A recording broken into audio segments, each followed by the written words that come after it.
मेरे सभी बच्चों, छुपी हुई कई बातें, छुपी हुई कई चीजें जिन्हें बहुत से लोग समझ नहीं पाते, बहुत से बच्चे समझ नहीं पाते। समझो अच्छे से, मैं तुम्हें समझाई देता हूँ। मेरे सभी बच्चों, एक अध्यापक के सवाल और शिष्य के जवाब।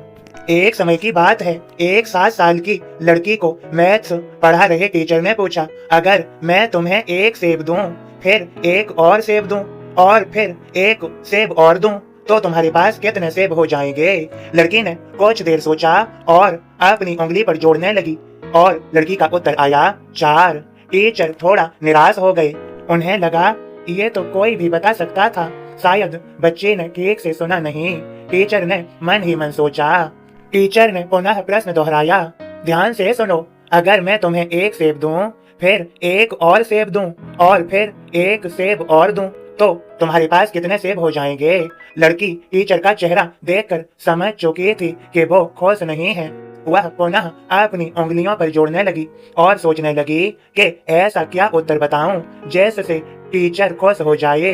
अब उसके दिमाग में ये नहीं था कि उत्तर सही हो, बल्कि ये था कि टीचर खुश हो जाए। पर बहुत सोचने के बाद भी उसने संकोच करते हुए कहा 4। टीचर फिर निराश हो गए। उन्हें याद आया कि लड़की को स्ट्रॉबेरी बहुत पसंद है। हो सकता है सेब पसंद न होने के कारण वो अपना फोकस लूज कर दे रही है, सेब पर फोकस नहीं कर पा रही है। इस बार टीचर ने बड़े प्यार से और जोश के साथ पूछा, अगर मैं तुम्हें एक स्ट्रॉबेरी दूं, फिर एक और स्ट्रॉबेरी दूं और फिर एक स्ट्रॉबेरी और दूं, तो तुम्हारे पास कितनी स्ट्रॉबेरी हो जाएंगी?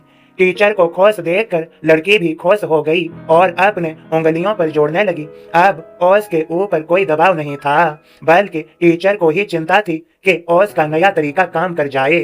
उत्तर देते समय लड़की फिर थोड़ी झिझकी और बोली 3।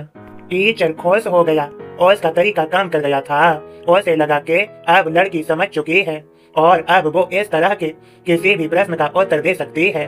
अब टीचर ने कहा, अच्छा बेटी, तो बताओ, अगर मैं तुम्हें एक सेब दूं, फिर एक और सेब दूं और फिर एक सेब और दूं, तो तुम्हारे पास कितने सेब हो जाएंगे? पिछला जवाब सही होने से लड़की का आत्मविश्वास भर चुका था। उनके बिना समय गवाए उत्तर दिया 4। टीचर क्रोधित हो उठा, तुम्हारे पास दिमाग नहीं है क्या? जरा मुझे भी समझाओ कि 4 सेब कैसे हो जाएंगे? लड़की डर गई और टूटते हुए शब्दों में बोली, क्योंकि मेरे बैग में पहले से ही एक सेब है। मेरे सभी बच्चों, अब समझो, कई बार ऐसा होता है कि सामने वाले का जवाब हमारे अनुकूल नहीं होता है, तो हम अपना आपा खोने लगते हैं, अर्थात सब्र टूटने लगता है, गुस्सा करने लगते हैं। पर जरूरत इस बात की है कि हम उसके जवाब के पीछे का लॉजिक समझें। यह समझें कि यह जवाब इसने कैसे दिया।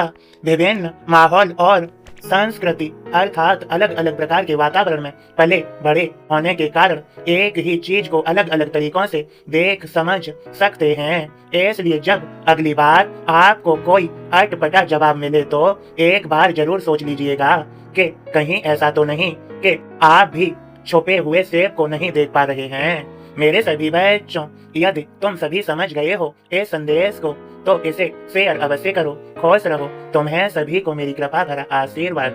सबका मालिक एक।